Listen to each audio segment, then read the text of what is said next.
이 새벽에 우리 계신 하나님의 말씀은 고린도전서 14장 13절에서 25절 말씀까지 보겠습니다. 고린도전서 14장 13절에서 25절 말씀까지 한 절씩 교독하겠습니다.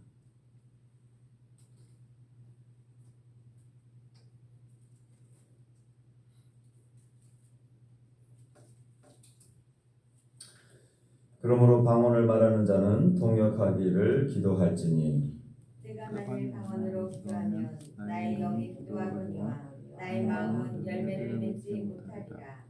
그러면 어떻게 할까? 내가 영으로 기도하고 또 마음으로 기도하며 내가 영으로 찬송하고 또 마음으로 찬송하리라. 그렇지 아니하면 내가 영으로 축복할 때에 알지 못하는 처지에 있는 자가 내가 무슨 말을 하는지 알지 못하고 내 감사에 어찌 아멘하리요. 너는 감사를 잘하였으나 그러나 다른 사람은 덕세움을 받지 못하리라.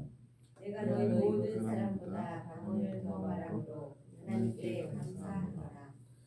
그러나 교회에서 내가 남을 가르치기 위하여 깨달은 마음으로 5마디 말을 하는 것이 1만마디 방언으로 말하는 것보다 나으니라. 형제들아, 지혜에는 아이가 되지 말고 악에는 어린아이가 되라. 지혜에는 장성한 사람이 있으라. 율법에 기록된 바 주께서 이르시되 내가 다른 방언을 말하는 자와 다른 입술로 이 백성에게 말할지라도 그들이 여전히 듣지 아니하리라 하였으니 그러므로 방언은 믿는 자들을 위하지 아니하고 믿지 아니하는 자들을 위하는 표적이나 예언은 믿지 아니하는 자들을 위하지 않고 믿는 자들을 위함이니라. 그러므로 온 교회가 함께 모여 다 방언으로 말하면 알지 못하는 자들이나 믿지 아니하는 자들이 들어와서 너희를 미쳤다 하지 아니하겠느냐. 그러나 다 예언을 하면 믿지 아니하는 자들이나 알지 못하는 자들이 들어와서 모든 사람에게 책망을 들으며 모든 사람에게 판단을 받고 다 같이 그 마음에 숨은 일들이 드러나게 되므로 엎드려 하나님께 경배하며 하나님이 참으로 너희 가운데 계신다 전파하리라. 아멘. 오늘 말씀도 계속적으로 어제 이어서 방언과 예언에 대한 비교를 하면서 예언은 방언보다도 더 중요하다. 그 부분을 강조하고 있습니다. 오늘 13절에도 방언을 말하는 사람들이 그 당시에도 많이 있었죠. 그러나 우리가 기억해야 될 것은 모든 은사들은 자신을 드러내기 위한 것이 아니라 성도를 섬기기 위하여서 사랑의 기초에서 그 은사를 구해야 된다고 하는 것이죠. 다른 사람은 신기한 걸 가졌는데 나는 안 가졌네, 못 가졌네. 그래서 방언을 구하는 행위들도 있었다라고 하는 것입니다. 오늘 13절에도 방언을 말하는 자들은 통역하기를 기도할지니 어떤 말로 기도하는지 자신도 모르고 듣는 사람도 모르는 그 방언의 기도 가운데서 어떤 내용으로 기도하는지 그것을 알아들을 수 있는 은사, 이게 이제 통역의 은사인 것이죠. 그래서 통역의 은사를 방언을 하는 사람들은 구해야 된다. 그 단계까지 나아가야 된다라고 하는 것입니다. 그래서 자기가 무슨 말로 방언으로 기도하는지, 또 다른 사람이 무슨 말로 방언으로 기도하는지를 설명해 줄 수 있어야 된다라고 하는 것입니다. 오늘 13절에도 계속적으로 이야기했죠. 내가 만일 방언으로 기도하면 나의 영이 기도하거니와 나의 마음은 열매를 맺지 못하리라. 분명히 방언은 영으로 기도하는 것입니다. 하나님이 주신 은사인 것은. 그래서 영이 기도하지만 문제는 내 마음이 그것을 알아듣지 못하는 것이죠. 그래서 마음이 열매를 맺지 못한다라고 하는 표현을 한 것입니다. 15절에도 그러면 어떻게 할까? 내가 영으로 기도하고 또 마음으로 기도하고 내가 영으로 찬송하고 내 마음으로 찬송하리라. 그렇지 않으면 내가 영으로 축복할 때 알지 못하는 처지에 있는 자가 내가 무슨 말을 하는지 알지 못하고 내 감사에 어찌 아멘하리요. 계속적으로 강조하고 있는 것은 신비하고 신령한 은사가 방언이긴 하지만 그걸 통하여서 방언을 받지 못한 사람 그리고 또 믿지 아니하는 사람들이 방언으로 기도할 때 그것을 알아듣지 못한다라고 하는 것이죠. 그래서 그 기도에 축복을 기도하든 어떤 형태로 기도하든 감사를 하거나 아멘을 하지 못한다라고 하는 것입니다. 그래서 17절에 말하는 것처럼 덕 세움을 받지 못한다. 교회 안에 있는 모든 은사들은 덕을 세우기 위해서 해야 된다고 하는 거죠. 다른 사람을 도와주기 위해서라고 하는 것입니다. 그 도움, 다른 사람을 유익하게 해야 되는데 그러지 못한다고 하는 것이죠. 사도 바울은 자신도 방언을 이야기할 수 있지만 만약에 사도 바울이 방언을 말하지 못하면서 방언하는 거에 대해서 이렇게 언급하고 예언만 강조했다면 아마 많은 사람들이 또 비난하겠죠. 사도 바울은 자신이 방언도 하지 못하니까 이렇게 얘기하는 것이다. 그렇지만 오늘 사도 바울은 18절에도 내가 너희 모든 사람보다 방언을 더 말함으로 하나님께 감사하노라. 사도 바울은 자신이 혼자 기도할 때는 방언으로도 기도하고 여러 형태로 하나님 앞에 나아갔다라고 하는 것입니다. 그렇지만 방언보다도 더 강조하고 있는 것은 19절입니다. 교회에서 개인적으로 방언으로 기도하는 것 같고 사도 바울이 이야기하는 게 아니죠. 교회 안에서 방언으로 기도하는 것, 대중기도든 다른 사람을 축복하는 기도든 방언으로 기도할 때에 그것을 알아듣지 못한다라고 하는 것입니다. 19절에도 그래서 교회에서 내가 남을 가르치기 위하여 깨달은 마음으로 5마디 말을 하는 것이 1만 마디 방언으로 말하는 것보다 나으니라. 1만 마디 방언을 이야기하는 것보다 깨달은 마음, 남을 가르치기 위해서 깨달은 마음 5마디가 오히려 낫다라고 하는 것입니다. 제가 청년 때 시골의 아이들을 데리고 부흥회를 찾아간 적이 있었습니다. 그 부흥회는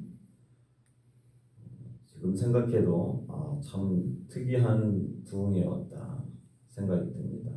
거의 청소년들이 많이 참석하는 수련회 가운데 부흥회였었는데 그 강사 목사님이 수련회 그 기간 동안 방언하는 것만 가르치시는 거예요.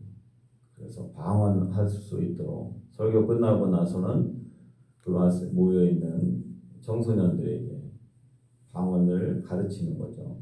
그래서 방언을 하기 위해서 어떻게 기도하라.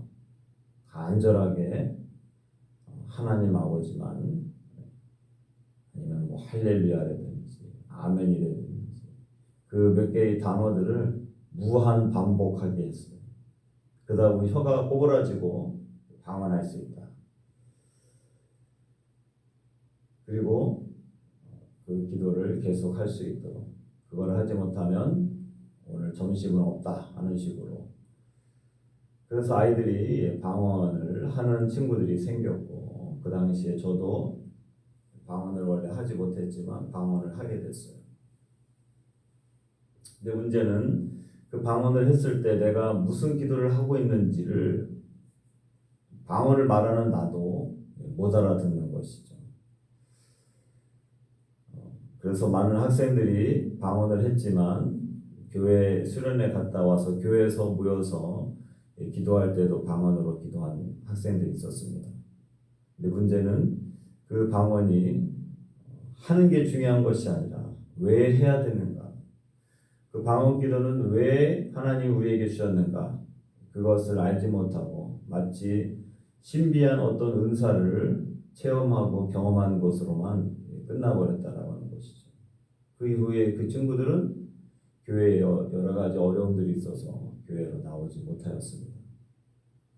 저도 그 당시에 방언을 받고 기도하다가 그 이후에 방언으로 기도하지 않았어요. 왜냐면 오늘 이제 말씀인 거죠. 남을 가르치기 위해 깨달은 마음으로 5마디 하는 것이 말하는 것이 1만 마디 방언으로 말하는 것보다 낫다. 그리고 방언을 하는 사람이 하나님께서 기도하게 하시는 거기 때문에 기도의 자리에 나와서 기도의 시간을 드리는 것이 중요합니다. 그런데 방언을 받고도 기도의 자리에 나와서 그 기도로 하나님의 나라와 교회를 위해서 기도하지 않는다면 그 은사의 의미가 없다라고 하는 것이죠. 방언은 오랫동안 하나님을 위해서, 하나님의 나라를 위해서, 교회를 위해서 기도하도록 하나님이 영으로 기도하도록 주신 은사입니다. 그러니까 은밀한 중에 하나님 앞에 기도해야 될 사람들이 그 기도 시간을 하나님 앞에 드리지 않고 사람들 앞에서 자기의 은사가 마치 다른 어떤 은사보다 우월한 것처럼, 신비한 것처럼 자랑하기 위하여서 너는 방언 못하지 나는 방언할 수 있어, 마치 그런 용도로 사람들 앞에 드러내기 위한 그런 은사로 사용했기 때문에 교회 안에 분쟁과 분란이 일어났다고 하는 것입니다. 하나님이 주신 것은 기도하도록 하기 위해서 주신 것이지 남한테 보여주기 위해서, 자랑하기 위해서가 아니라고 하는 것이죠. 그래서 오늘 22절 말씀에도 중간 부분에 예언은 믿지 않는 자들을 위하여 의하지 않고 믿는 자들을 위함이다. 온 교회가 모여 함께 다 방언으로 말하면 알지 못하는 자들이나 믿지 아니하는 자들이 들어와서 너희를 미쳤다 하지 아니하겠느냐. 그래서 24절 말씀 보니까 예언에 대한 것을 다시 한번 강조합니다. 다 예언하면 믿지 아니하는 자들이나 알지 못하는 자들이 들어와서 모든 사람에게 책망을 들으며 모든 사람에게 판단을 받고 그 마음에 숨은 일들이 드러나게 되므로 엎드려 하나님께 경배하며 하나님이 참으로 너희 가운데 계신다 전파하리라. 예언은 모든 사람이 해도 좋다라고 하는 것이죠. 그 깨달은 말로 서로 은혜를 끼치게 되는 것입니다. 그래서 하나님이 주신 말씀을 나누는 것, 그래서 자신을 돌아보고 깨닫고 변화되고 도전받고 하나님을 예배하고 더욱 경배하게 되는 것, 그게 바로 예언이라고 하는 것입니다. 하나님의 말씀을 서로 나누며 또 말씀이 깨달은 말씀으로 선포된 하나님의 말씀이 은혜가 되고 그것이 교회의 모든 성도들을 더욱더 신앙의 사람으로, 말씀의 사람으로 변화시키게 되는 것입니다. 그리고 나만 은혜의 자리에서 머물게 하는 이 방언이 어느 때는 초신자들과 또 믿지 않는 사람들에게 배려를 하는 예배가 된다라고 하는 것입니다. 그래서 예언이 필요한 것이죠. 예언은 다른 사람을 또 배려하는 것까지 그 안에 담겨져 있습니다. 신비한 것도 중요하지만 그 신비가 다른 사람을 배려할 수 있어야 된다라고 하는 것입니다.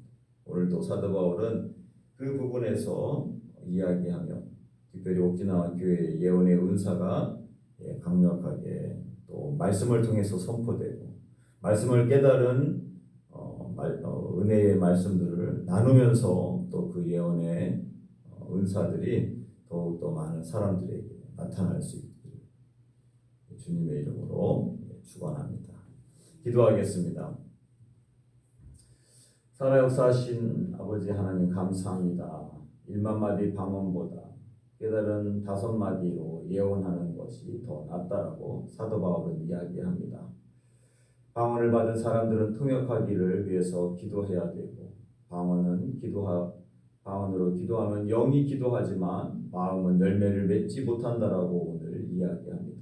영과 마음으로 기도하는 그런 사람들이 되게 하여 주시고 깨달은 마음 또 타인을 향한 배려가 이 은사를 활용하는 가운데 있게 하여 주시고 또 그 은사가 자신을 드러내기 위한 것이 아니라 공동체를 세우고 교회를 세우고 또 교회의 모든 사람들이 이 말씀 가운데 회개하며 나아갈 수 있는 더 성장할 수 있는 그런 공동체가 될 수 있도록 도와주시옵소서.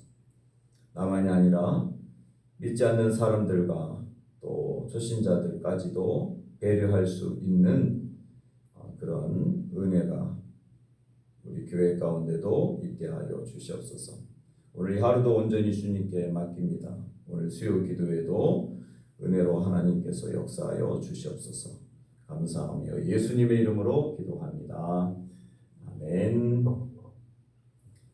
하늘에 계신 우리 아버지, 아버지의 이름을 거룩하게 하시며 아버지의 나라가 오게 하시며 아버지의 뜻이 하늘에서와 같이 땅에서도 이루어지게 하소서. 오늘 우리에게 이러한 양식을 주시고 우리가 우리에게 잘못한 사람을 용서하여 준 것 같이 우리 죄를 용서하여 주시고 우리를 시험에 빠지지 않게 하시고 악에서 구하소서. 나라와 권능과 영광이 영원히 아버지의 것입니다. 아멘.